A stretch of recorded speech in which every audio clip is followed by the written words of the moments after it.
when we talk about these 6 veils, which are 9 veils, now we have done 7 veils. What is the meaning of the word veil? A veil is something which is preventing you from seeing, from knowing so much more information. There's so much of information, but something which is preventing you from seeing. When you remove this, now you have the ability to see. Okay. So when we study this 9 veils, we're trying to understand all the things which is preventing a human being from achieving their full potential. Why human beings do not achieve their full potential is because there are 9 veils. One of the major reasons is because there are 9 veils. Anybody who can remove these 9 veils and then do lots of practice and just practice whatever is told to you, you will achieve a great part of your potential.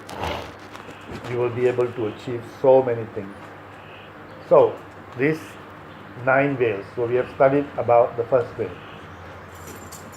When a human being is born, he has a first brain. This first brain is similar to the animal first brain. So, what is the problem? This first brain does not have an intellectual faculty. The first brain does not have an intellectual faculty. What's an intellectual faculty? The ability to reason, the ability to understand, the ability to find out, the ability to know. So, not having means the animal is limited. We have the intellectual faculty, but we do not know how to use the intellectual faculty. So that's why we say we have veils. Because we have, the animal does not have the intellectual faculty. We have the intellectual faculty. In olden days, they call it the third eye. We have the third eye. And the third eye is blinding us or preventing us, not blinding us. Because we don't have the ability to see, we are deprived of this big opportunity to use full human ability to achieve. So for example, we can't see the big picture of life. There is so much which human beings have the ability to see if they have the intellectual faculty. But because they don't have the intellectual faculty, they can't see the big picture. They can't see what will happen tomorrow, next week, next year. They can't see they have 5 areas of life. They can't see they need to study, they need to get a job, they need to take care of health. They can't see there are so many problems. They can't see so many things because they don't have an intellectual faculty. If you have an intellectual faculty and you develop this intellectual faculty, you have the ability to see. But because you don't have, or you have not developed, you have the intellectual faculty but you have not developed this intellectual faculty, so you don't have ability to see. So you can't see visible big picture, which actually we all go through. We will be able to realize, people get married, they need to get a job, they get sick, they have 5 areas of life, there are problems, there is economy, there is so many things which we will see as we grow older. Okay, it hasn't happened. When it happened, then we start to realize. We call it visible big picture because you will experience it in your life. And most people who are good, who are wise, who are old, will tell you and advise you about what to do, what not to do, because they have passed through this visible big picture. When they were young, they couldn't see. But as they grow older, when the things happen, they realize. When the things happen, they realize. When the things happen, they realize. Because they have the ability to see. Now, they need to look for a job. Oh my God, I need a job. So, Tom, Dick and Harry, because they know when they didn't have the ability to see, education is not important. Suddenly, when they come to 21, 22 years old, they get cut off. Now they need to find a job. Oh my God, actually I should have education because now they can see. They can see that they were blind. They can see that this was something which will happen because it's happening to them. So that's why we call it visible big picture. They will be able to see as they grow older. Now, the next thing which human beings are not able to see is another thing called invisible big picture. The invisible big picture is telling you that this whole universe is created in perfection. Is created in perfection. Is created in such a way that everything is happening so exactly. The word is exactly.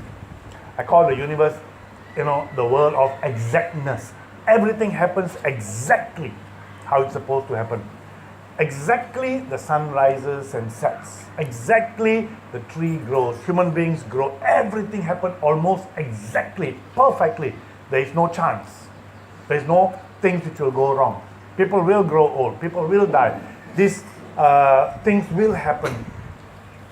Everything in life will happen. That's why it is a very scientific world, because everything happens in exactness. Okay. Now there is another higher law.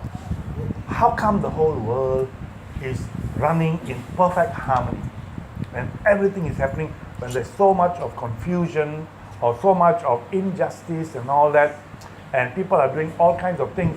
Because there is a very big force. There's a very big force which is maintaining everything. And we live on two dimensions. We live on the physical dimension, which is we have to eat, we have to do this and all that. Physically, we can touch, we can feel, but we also live on another dimension, which is called the mental dimension. Okay? You think of something, these thoughts create vibrations, and these vibrations go around and come back and hit you, or these vibrations, your negative thought, affects your physical health. So we live on two areas. So if you think negative, it's going to hit you. First, the negative thinking will hit your body through psychosomatic, and the negative thinking, which is thought energy, is going to go up, and it'll come around and hit you back. But this is invisible. There's no way to prove that your negative thoughts or your positive thoughts are producing the result. There's no way to prove, but it seems so true. It seems almost coincidence, but there is no way to prove. Science have been trying to prove, but there are always aspects which cannot be proven yet. So it's invisible. So, but we can see, we can understand, we can realize it's there, but there is no proof. That's why we call it invisible. Many people never realize this because it's invisible. But you need to get a job, this is visible. So, because we do not understand invisible reality, what we call beyond Maya, because you don't understand invisible reality, that whatever actions you do are going to come and hit you. Okay? Whether the policeman catches you, don't catches you, whether you get justice in this world or you don't get justice in this world, nature is created in such a way that justice will be performed. You do bad, that will come and hit you. You do good, good will be done. So whether the world rewards you or don't reward you, there will be justice. There will be justice by this higher dimension, what we call the thought energy dimension. So if you understand, we live in a world where there are two kinds of laws. There is a physical law, which a policeman will catch you or people will catch you. There is a second kind of law, which the universe will catch you. By nature, you will be hit, you will be corrected, you will be straightened out, you will face the consequences. You cannot fight. Nature has been created too perfectly. So this is called the invisible challenge. Now, if you knew about this invisible reality, that look, if I'm going to cheat, I'm going to lie, if I'm going to do bad things or whatever it is, it's going to hit me back, I have to be careful. Then you will become careful. But if you don't know, then you will continue doing, and then you are lucky, you're unlucky, you're sick, you're so sick. You just blame everything on luck. You don't blame everything on science. We blame everything on luck. We do not blame anything on science. We do not justify science and say it's because of science. We say it's because of luck. This is my luck. So this is why we call it invisible. But actually it's not invisible. It's exactness. It's just that we have not learned, we have not realized, we have not understood. And today science is going through this more and more. So these are two things which blinds a person naturally. This intellectual faculty can help you to see. If you could see the visible picture, if you could see the invisible big picture and the invisible challenge or whatever it is, you could prepare your life so much better. You could organize yourself. But if you cannot, then depends. If you have people who motivate you to prepare, you prepare. If you don't have people to motivate you, you will not prepare. So these are two. Telling you your inability to see. Then it's telling you that your thinking Your thinking which you have, your brain which you have, is a brain which is controlled by pain pleasure, which is controlled by survival. Your brain is not controlled. Naturally, it's not controlled by full happiness. Your brain is controlled by immediate, it's controlled by survival. There is a program. When you see pain, run away. When you see pleasure, go for. Just like how the animals. Your brain has a program which is controlled by pain, pleasure, instinct. Everything you decide by the brain, first brain, is decided by the pain, pleasure, instinct, number one. Number two, this pain, pleasure, instinct is a TOP. It's a TOP. TOP means twin opposing principles. TOP means does not follow any principles of society. It follows the principles of survival.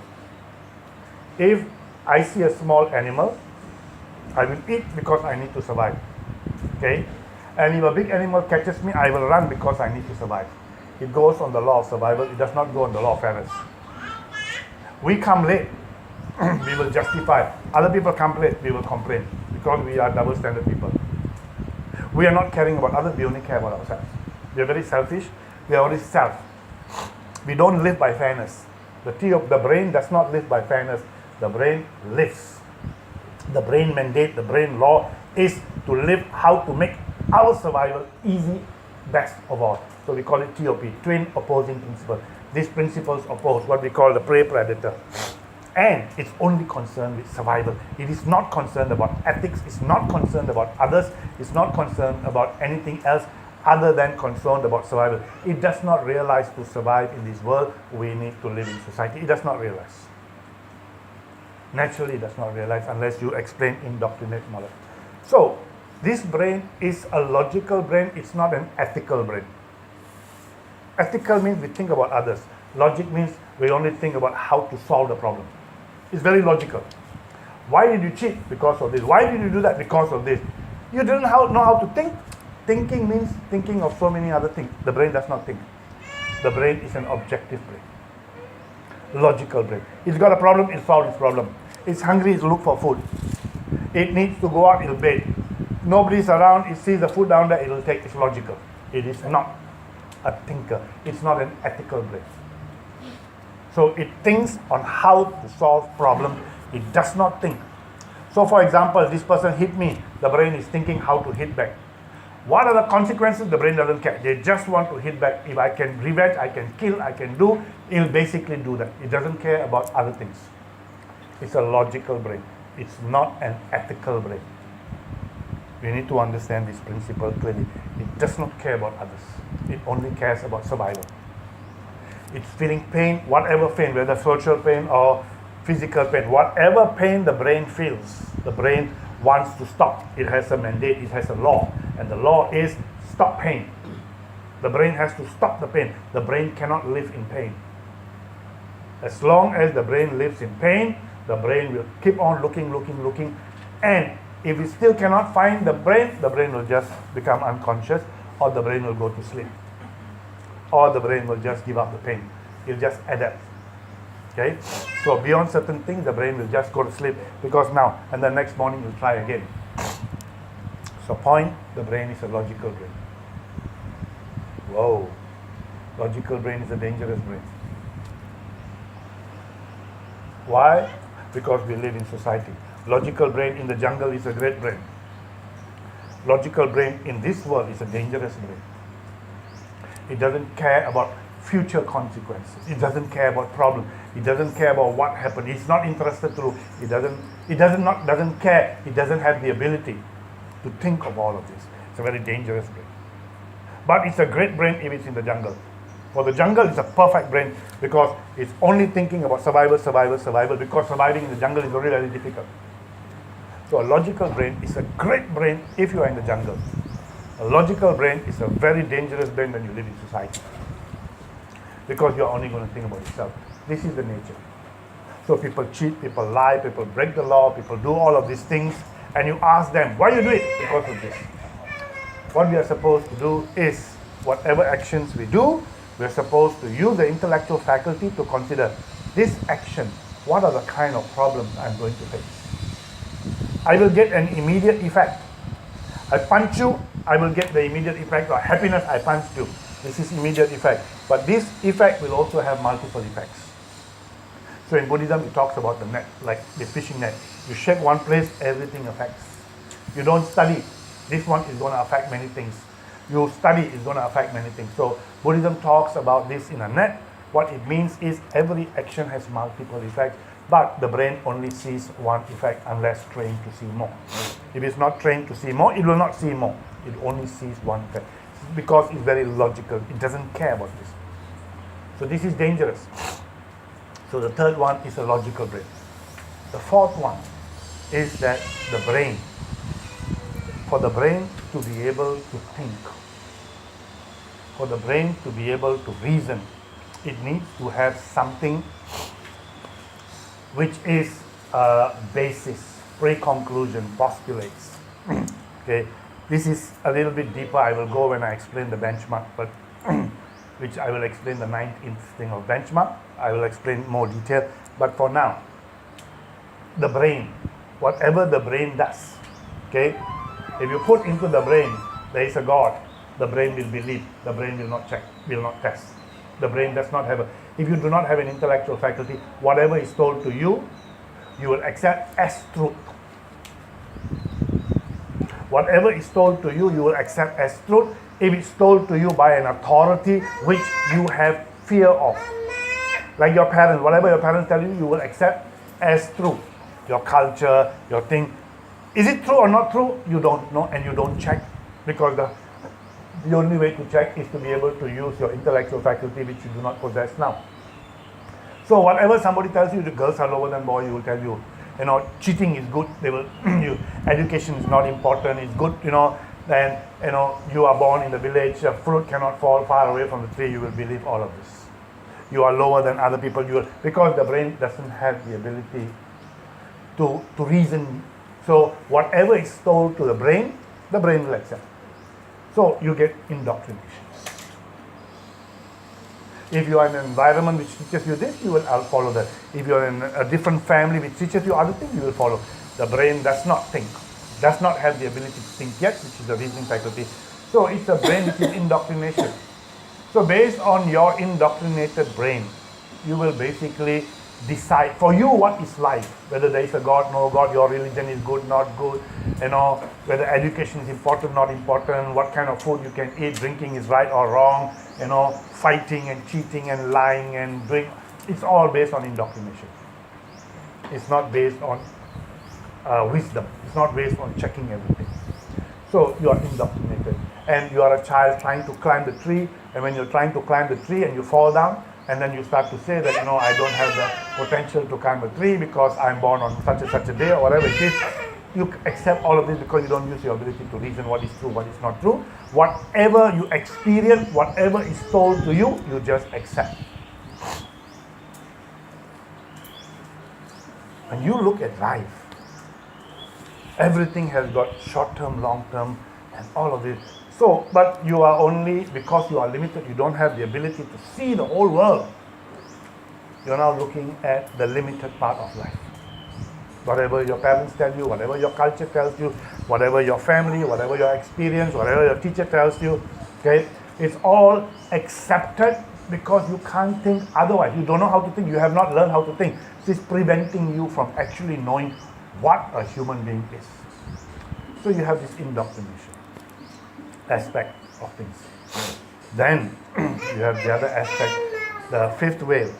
The fifth whale is the whale that human beings have two brains. You have a brain as you grow older, a brain to be able to understand, but your life, your body is controlled by feelings. The brain which operates everything is based on feelings. The brain which understands is based on thought, on pictures.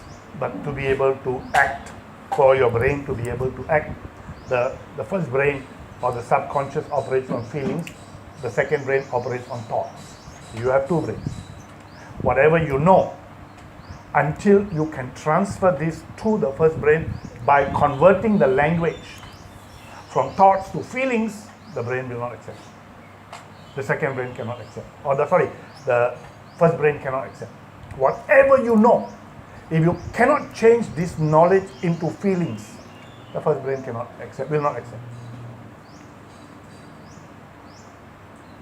Whatever we learn, whatever we understand, whatever we know, whatever we read, only stays on the second brain, because this brain uses thought. Yeah, it makes sense, yeah, it's true. No, but you cannot feel, you cannot do. You know girls and boys are equal. Because yeah, it's true, 100 explanation gives to you. And everything makes perfect sense. But you cannot do. Because this brain, first brain operates on feelings, not on thought. Your second brain operates on thought. How do you transfer? That's why we have the CI cycle. Girls are lower than boys. Okay, sit down and do like the boy. Try like this. You also can do this. You also can do that. Until you start to build your feelings. Yes. Now you will feel equal. Boys can travel, I also can travel. Boys can study English, I also can study English. Boys knows how to use it, I also know. Until you build. Boys also can do this, I also can do this. Okay? Until you do the actions again, build the feeling. And when it goes into the first brain with full feeling, now you can use this knowledge. Otherwise you cannot use this knowledge. Naturally, it doesn't get into feeling. When you are young, it is feeling. Because you don't have intellectual faculty. Whatever you see, automatically your brain registers with this thing. Your father tells you there is God, you believe there is a God. Finish. Because when you are indoctrinated, the feelings and the thought comes together. But when you come to adolescence, it is two brains now. Before there was only one brain. Everything is the first brain. The first brain, your father, mother tells you, cheating is wrong. You will know cheating is wrong, plus you already associate a feeling to that. So it goes into your first brain with feeling and picture. But when you become adolescent, it goes into your brain as a picture, not as a feeling. A feeling you have to convert. That's why it's called transformation. And only through transformation will you be able to. You want to feel equal, you have to go 1, 2, 3, and do many times until you can feel confident. You can feel, able, can feel happy. So the first brain operates on feelings, the second brain operates on thought energy, ability to reason, understand. And that's why we say you are hypocrites, or we say NATO, no action, talk only. You can talk, you can explain, you can advise, but you cannot do, because you need to transfer this into feelings. If you do not transfer this into feelings, all your knowledge cannot use. That's why religion, people know so much about religion they cannot use, because they do not transfer all the knowledge of religion into feelings, so they cannot use it in their lives. If you want to be able to use whatever knowledge you have in your life, you need to convert from thought to feelings. So we call all these religious leaders hypocrites and bullshit and because they don't have the ability to transfer. They study the books very, very deeply, but it cannot be reflected in their actions, because they didn't take the trouble to transfer. They didn't put in the effort to transfer. So they also behave like Kantainyong. You all know Kantainyong, right? This monk advised the mother not to hit the child, and then when the child takes to steal, the monk wants to shout and scream and curse this child. But when the mother is doing it, he says, no, please don't do. But when the thing happens to him, he does. This is double standard, because we are very good to advise, but we cannot live our advice. Why? When we advise, we are operating from second brain. When we live, we have to operate from first brain. It has not been transferred. That's why we call it cannot walk the talk, hypocrisy, because of these two brains. This is everywhere in the world. It's a big talk. So this is the reality of human beings. That even though you have an intellectual faculty, now you can understand, you can reason, you cannot do. So this is another thing which is limiting you. Okay. And that's the fifth one. And what's the sixth one? The two instincts. Now, we are human beings. And if we lived in the jungle, we don't need to have anybody around us. Because we are social beings. We need to live in society. If we lived in the jungle, the animal only has one instinct. And that instinct is what we call this physical instinct. And what's the physical instinct? how to be physically fulfilled, physically complete. Now, physically means we eat properly, we need to eat. We need to sit on comfortable places. We want good, we need a good environment, good temperature, not hot, not cold, and everything. We want this for a physical. Okay? But because we are social beings, we need to belong. We need to be loved. We need to be accepted because we live in society. We cannot live alone. The tiger can live alone. Tiger only cares about their own partner and their children, and once they are big, it's finished. Physical instinct is only thinking about your physical needs. But we live in society. We need to live in society. We need to have family. We need to depend. And we are human beings who are very, very, very society dependent. Human beings are heavily society dependent because Shana, she cannot take charge of her life. She needs her mother, she needs her father. She doesn't have ability. It's going to take her about 21 years to be able to take care of her. Somebody needs to be there for her for 21 years, otherwise she won't make it in this world well. And when she grows old and she becomes 80 years old or 90 years old, again she needs somebody to take care of her until she dies. We cannot live through our lives without help. We need to depend either on society, either on our family, or we need to depend on society. Here when we say we need to depend on society means we cannot live in the jungle. We need to live in a city. We need to have somebody who is fixing electricity, somebody who is providing the food, growing. To live a great life, we need to live in society. The greater the town, the greater the services. The town it's got hotels and it's got spas and it's got theme parks and it's got all kinds of things, so that you have the ability to benefit the the works and the services of society. But if you don't have a society, you live in the jungle the tiger cannot say, I want to go for a roller coaster. There is no roller coaster. The tiger cannot say, I want a fan. There is no, because the tiger does not live in society, does not have the benefits of society. So because we are social beings, we need society. And we are constantly living in society. And when we live in society, we need to feel proud of ourselves. We are also able to achieve something. We need to learn to interact. We need to be able to learn to work. We need love. We need to belong. Okay? So for all of this, we have a social instinct. Now the social instinct needs to also be taken care of, not just the physical instinct.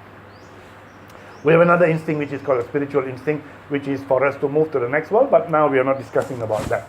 Let's at another time in the future. But for the benefit, we have two instincts. So if you don't realize you have two instincts, then you are going to be somebody who is antisocial. You're not going to find ways of how to integrate with society, how to get the best out of society, how to enjoy friendships, how to enjoy teamwork, how to enjoy cooperation, how to enjoy all, if you do not know how to develop all of the physical skills of the social skills, your auras, your teamwork, your fun and entertainment. And if you do not understand this, that you are a two instinct person, then you are not going to think about this. So if we realize we are two instincts and all human beings are two instincts, then we are conscious about each other's feelings. This person will feel hurt, this person will feel like, so we become very conscious of each other's feelings. But if we don't understand that human beings are twin instincts, we only become very, very logical. You didn't do this. We start to hurt each other because we're not conscious that that person has got feelings. We do not know how to work together. We do not know diplomacy or courtesy or caring for somebody or understanding. We become very business. Right, wrong, can, cannot. But when we consider every human being has got social instinct, we try to be nice, we be friendly, we try to put the truth in the nicest possible way. Because we don't want to hurt the feeling, because now we are operating on two levels, not on one level. Because we understand people are social beings. That saying the truth is not enough. The truth is very, very painful. Please put the truth in the nicest possible way. But yeah, still put the truth, but put it in the nicest possible way. Because human beings are twin instinct. You can tell a tiger you're an idiot. You cannot tell a human being you're an idiot. You cannot tell a human being. You have to be careful. You have to watch. their esteem, you have to watch their feelings, you have to watch their belief in self. Because you need to combine these two, because we are psychosomatic, we are basically human beings who are also social. We also care, we also have feeling, we also have a heart. So because we are twin instinct, you need to be conscious. And all those people who are not conscious, don't care, don't value anybody, they scream, shout, they don't have friends. They are not able to live well in life because we are not conscious. So these are more things which are preventing you to be able to live your life. So now you got the 6 instincts. Now, naturally we are oblivious, the 7th instinct. Oblivious. Because the system in which we were born, the system in which we were born, everything was connected to indoctrination. And indoctrination has something. Okay? This obliviousness, just let me explain a little bit more again. Now, because we are feeling driven, because the first brain is feeling driven, it is feeling, all our actions are based on feeling. The stronger our feeling, the stronger our action. The stronger our anger, the stronger our hate. The stronger our like, the stronger we want something. The stronger your desire, the stronger you will be pushed to be able to achieve this. Okay? So our brain is based on feelings. Now, and we need to be able to take decisions. We need to be able to decide, go, don't go, take, don't take, and all that kind of thing. Everything is based on feelings. So, we are going to use our feelings. Our feelings, whenever we put into our brain, whatever we know with a connected feeling, this tells the brain that this is the reality. It doesn't tell the brain that maybe something is better, I don't know. This is the reality. If we look at the whole thing and we say the sun is moving and it's clear and we can see all that, no, the sun is moving, we will naturally become very, very strong belief in what we know. And we will use our strong belief of what we know to live our life. This is natural because we don't have second brain. The first brain was meant to do this so that you have the ability to react immediately. You don't think, just do. Your feelings decides everything for you. So I call it snap feeling. Whenever you learn something and you know it, your brain attaches a feeling to that thought, to that concept, to that, and that basically becomes your, what you call, belief, your truth. Okay, so they call it belief system, they call it all. So this. Now when you come to adolescence, suddenly your intellectual faculty is showing you something different.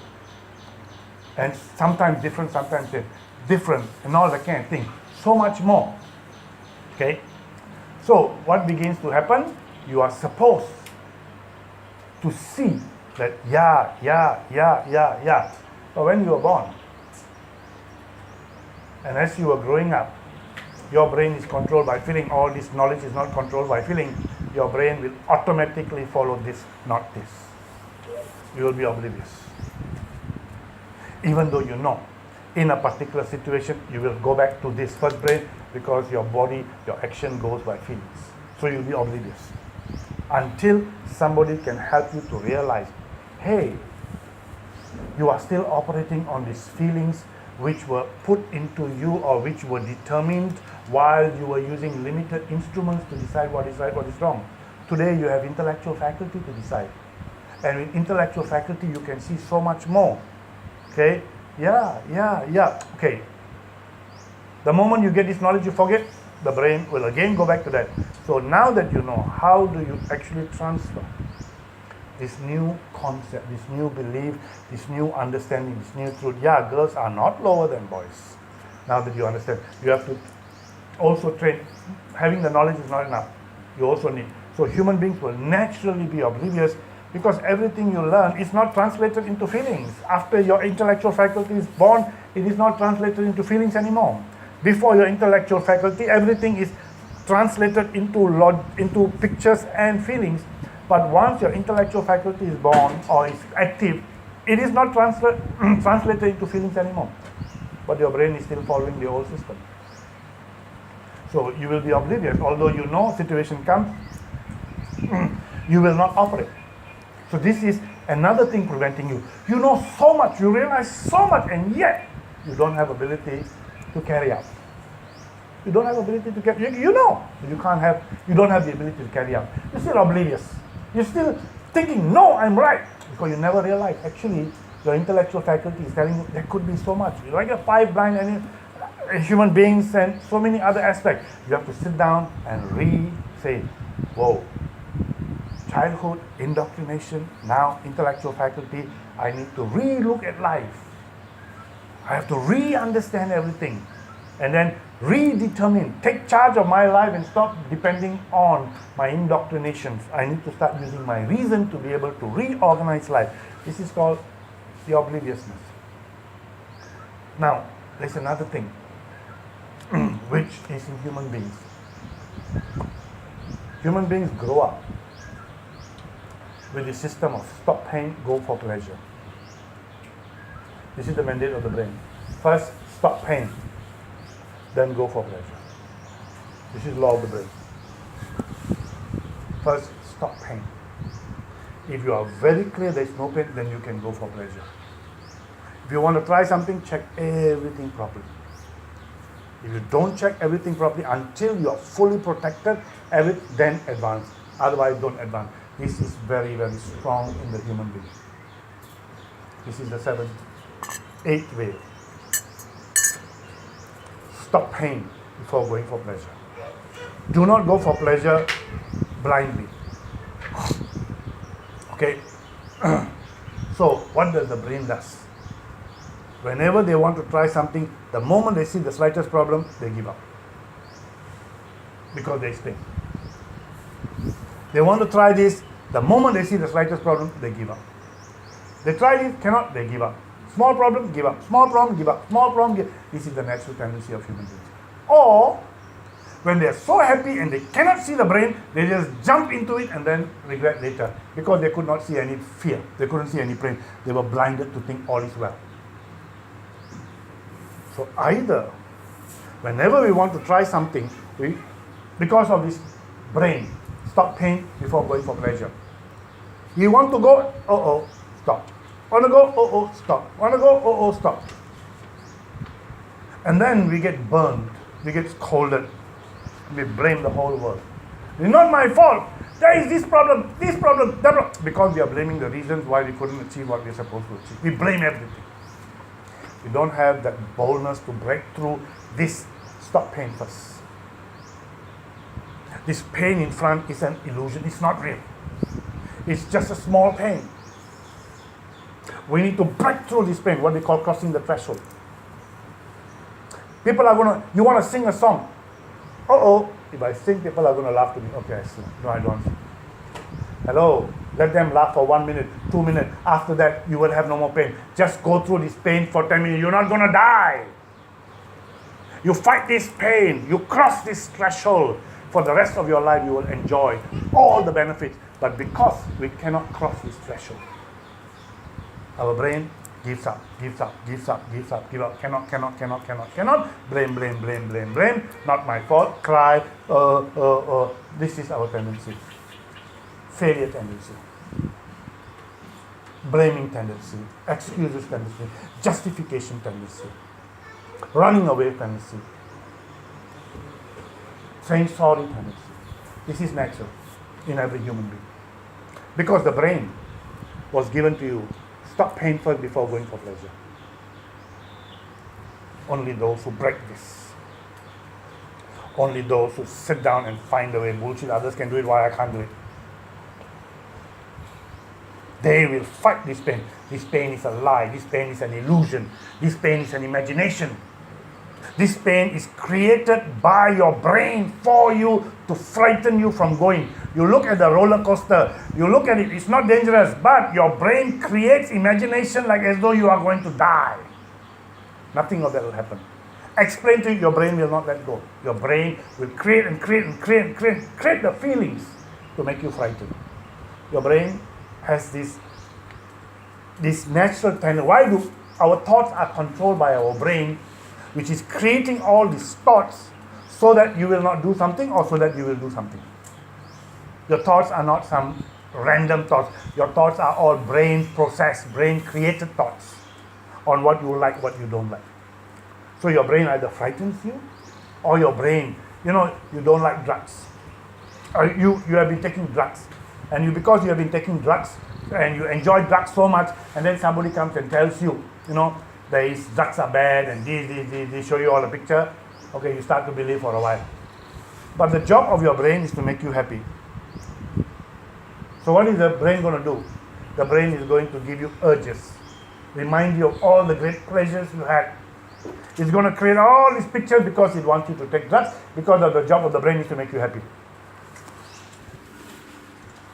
The brain will create all the thoughts, and then you cannot control, and then you will go and take. Because the job of the brain is to make you happy.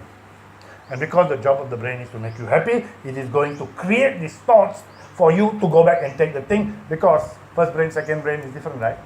First brain is using feeling, second brain is using thought. Thought bullshit. So the brain uses feelings, emotions, taste for you to do here. So that's as far. So the brain generates the thought.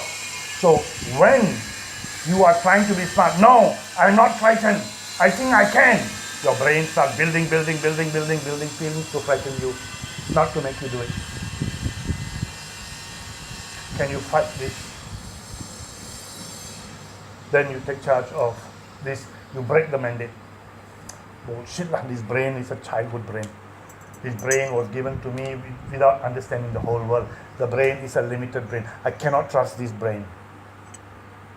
Today I have an intellectual faculty, which is my second brain, which tells me that actually nothing will happen. This brain is imaginary, it's fear. So when you go first time and sing, second time and sing, third time and sing, slowly the whole thing dies. Before that, now it becomes your new character. But your brain will first stop you. The brain will naturally stop pain before going for pleasure. That is the reason why human beings do not have that boldness. You need somebody to motivate. Your brain will not motivate you. Your brain will constantly demotivate you. You go into self-talk. You go into all of this. That's why you need lots and lots of people to motivate you, for you to be able to move forward. Now, if you don't have a father, mother, brother, sister, some great teacher behind you to push you, you will not make it. Because your brain will not allow you to make it. You need to have somebody behind you.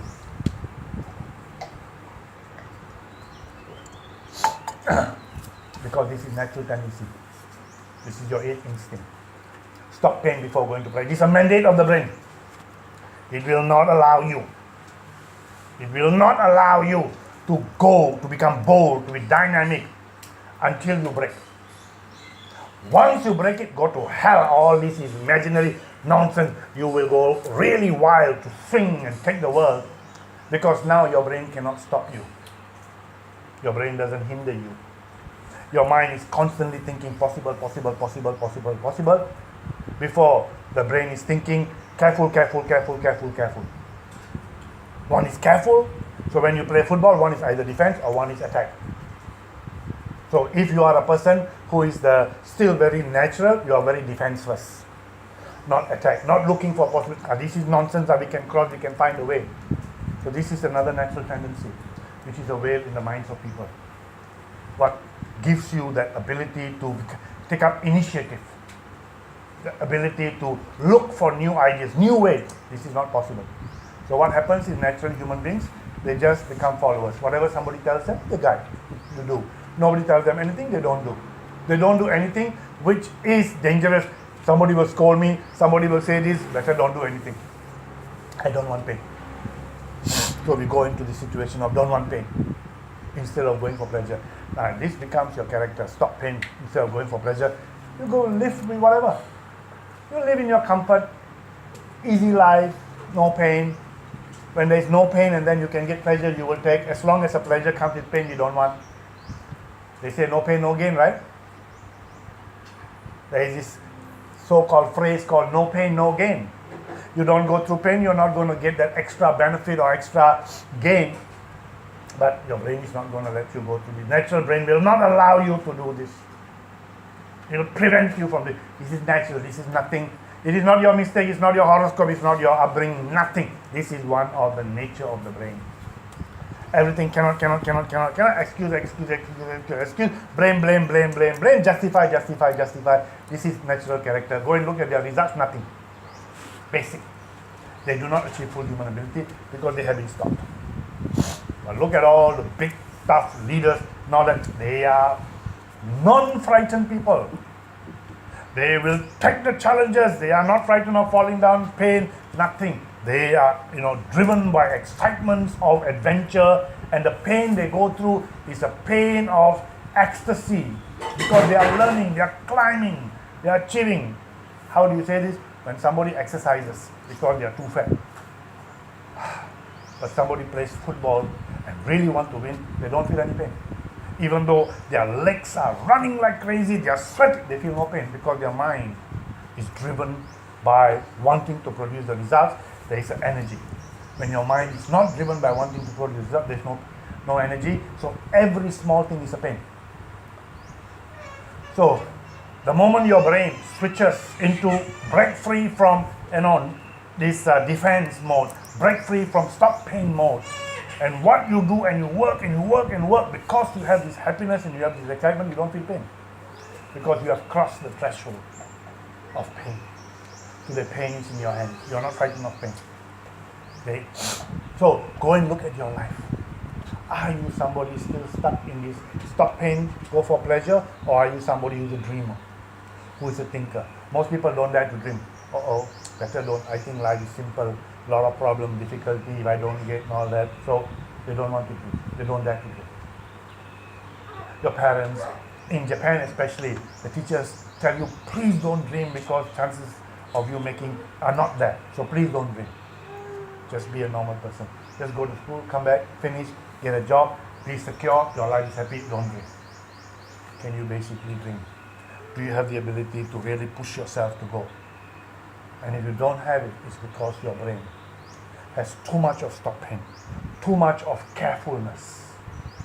And because you are careful, you don't have the boldness to take the word. As long as there's no problem, you will move. The moment there's a problem, you will not move. This needs to be understood. This is the reality of human beings. This is another of those veils. This is why people who they said a leader is born. A leader is not made. To me, it's bullshit. A leader is born means when you're growing up, your parents have been there guiding you, loving you, forcing you, encouraging you, and giving you a lot of things. That's how children become leaders. Parents who basically control too much of their children, and when their children grow up, these children do not do well. So to me, I don't believe in genes. I believe in upbringing. To me, upbringing has a massive impact on the life of a child. It's not your genes. I don't believe in genes. That's why when we study the story of the twins, father, mother born, one family adopted this child, another family adopted this child. These two children grew up completely different because of the upbringing. This needs to be clear. So now, this stop pain, go for pleasure. Make sense?